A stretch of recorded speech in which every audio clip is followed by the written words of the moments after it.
When I arrived to Beirut, I went directly to the airport because I had already made the reservation, and I took the plane to Turkey. My destination was Izmir because Izmir was the capital of the smugglers. Right. So whoever wants to cross to Europe has to go to Izmir. So did you go and find your smuggler?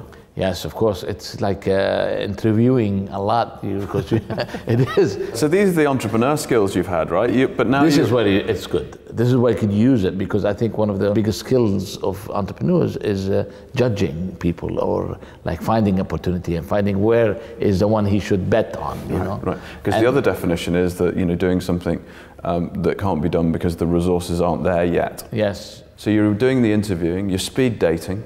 You're yes. going around and you look all right. Yeah, and you have to really measure his story.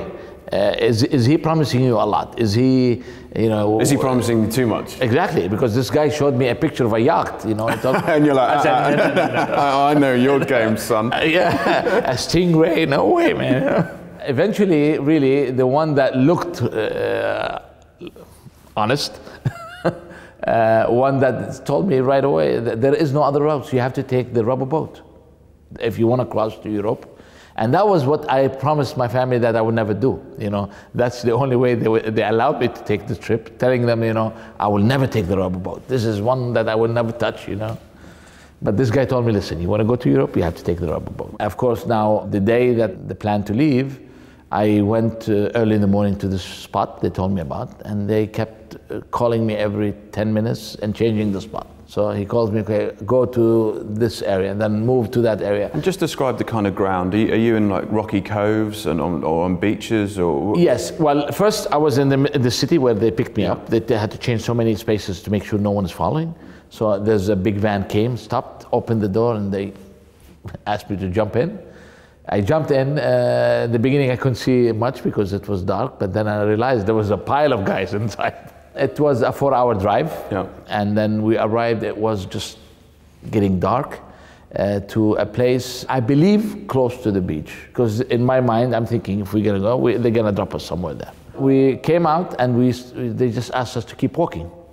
And the problem is, 10, 15 minutes after that, it became really dark, and all of a sudden, so dark, pitch dark that I could not even see my own hand. Right. I really had to depend on these guys walking in front of me, and I kept telling them, please keep talking, because this is the only way I can follow them, But I could tell I am walking close to the beach because I can hear it and I can smell it.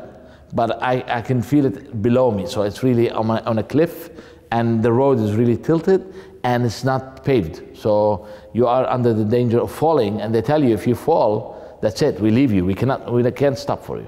Because even the guy who's guiding you is way up front, okay? And the rule is the track keep walking, but no one will stop for anything. It took us 8 hours of walking, and stopped so many times, ducked between trees, but we can see the NATO ships on the horizon with their floodlights, trying to see if there's boats, leaving land. Obviously, because of that, we could not start the trip. So after 8 hours of walking, they tell us, that's it, we stay here, till the morning comes out, Well, it didn't take long before the sun came out, but to my surprise, instead of them saying, that's it, we abort the trip, they said, no, we move right now. All of a sudden, this boat that I think about 7 meters, and we were 42 people.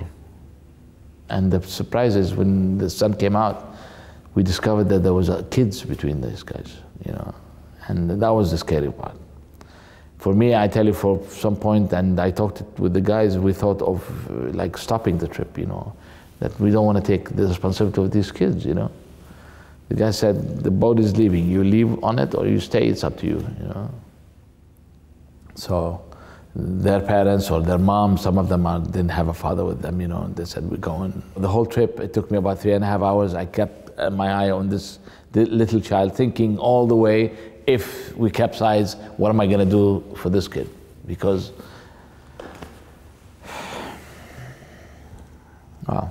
we arrived in this island that was small with probably 10 houses you can see, and that's it, you know. They stopped us in this checkpoint they have, and then we stayed till the next day, and a big ship came and took us to the island of Samos. In Samos, they kept us incarcerated in like a camp, they call it, but really it's a jail because it was locked. 3 weeks until we got our papers to allow us to move in Greece. And then from there we went to Athens to start again looking for the guy who's going to take us the next stage of this trip.